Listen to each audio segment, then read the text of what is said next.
Welcome to Bharat Times, Mr. Roger Sinha. How are you doing today? I'm fine. All right.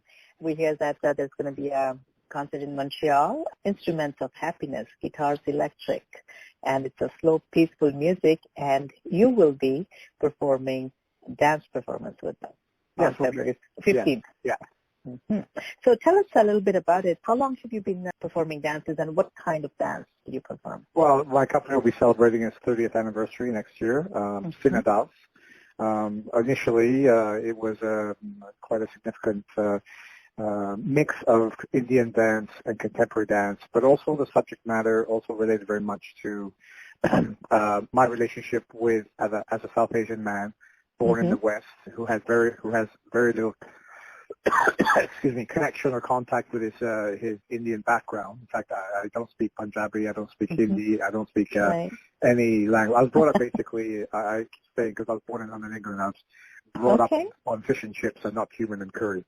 So it was my desire, even after I became a contemporary dancer, purely contemporary, because I trained in Toronto at the School of the Toronto Dance Theatre. Then I moved to Quebec City to have my first contract in dance in my early 20s, when I was 26. Stayed there for 2 years, then moved to Montreal in 89.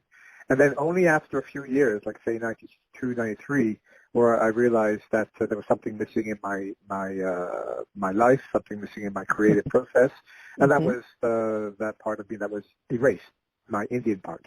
So I decided to start studying to get familiar with that part of me which was lost. I could look at all pictures in a book and read a lot about India as much as I want, but that's not that's the best way to connect. So I thought, well, I'm a dancer. Why don't I try connecting with my dad? So I started studying Bharat with Matan Yogi Nakra. I don't know if you're familiar with her here in Montreal. And yes, we just started there. And I didn't stay long with her. But you were able to kind of like feel that you had some grasp of your roots and stuff. Yes. But the main way I integrated my Indian background with my dance background with contemporary dance and Indian dance was meeting many years later of a dancer, a choreographer, Natasha Bhatt, who worked many years with Maneka Thakur, and then moved to the UK to work with she owned a contemporary dance company there. The name escapes me now. And after that, her and I, when she moved back to Canada, her and I started working together. Now, she was a very, very strong, experienced Bharatanatyam dancer with contemporary training as well. So I'm not going to call her my guru because I did not come up through the guru method, and I don't relate to the guru method, but she was my dance partner, and we created many pieces together, and it was through our creative process that I learned even more in depth the vocabulary of Bharatanatyam. I don't call myself a classical Indian dancer. I haven't done my Arangetram term. I haven't studied the way most Bharatanatyam dancers study. But I think what little I know well. So I'm influenced by Bharatanatyam, I'm not a classical Indian dancer in any way. But you dance to the music, right? Yes. That's what counts, yes. So it was mostly working with, I remember now the choreographer in the UK. Her name is Sabana Jayasingh. So she's a very well-known choreographer. And actually seeing her work for the first time, that was what inspired me. I saw she's from the UK, but she toured in Canada. And many, many years ago, and I saw it in the late 90s, her work, how she combined really classical Indian dance with contemporary work. And that inspired me to start studying Bharatanatyam. And then Natasha was working with her, and then I met Natasha, and well, the ball was rolling, and we did three pieces together, created 3 works together, mixing contemporary dance and Indian dance. And then when we weren't working together, I felt confident only in the early part of this century to start mixing up with create my own choreography, mixing up the rhythms of Indian dance and contemporary dance, and started in that direction. But my works are very, very, the thematics of my work. Quite diverse, yes. Yeah. But, you know, I don't touch upon the mythologies of Indian dance. I wasn't grown up that way. Right. I don't, you know, relate to the stories that are told. And it's not, I don't want to tell stories, really. Though some of my pieces have subject matters that relate to, particularly my experiences with racism here in Canada. My most famous piece was called Burning Skin, and I created that in the early 90s. And it toured everywhere. It toured across Canada. It was filmed by the CBC. It was performed in Delhi in India, toured India, the UK, toured the UK. So that was for many years my signature work. And that talked a lot about my experiences with racism when I first moved to Canada. Okay, so you're a dancer and a choreographer, and you're basically create your own pieces as well. That's nice. So tell us a little bit about the upcoming one with the concert of slow and peaceful music. Well, just Tim, I've known Tim very, very long. We're part of the same organization called the English Language Arts Network, and I think that through that organization, and it's a lobbying group. It's an organization that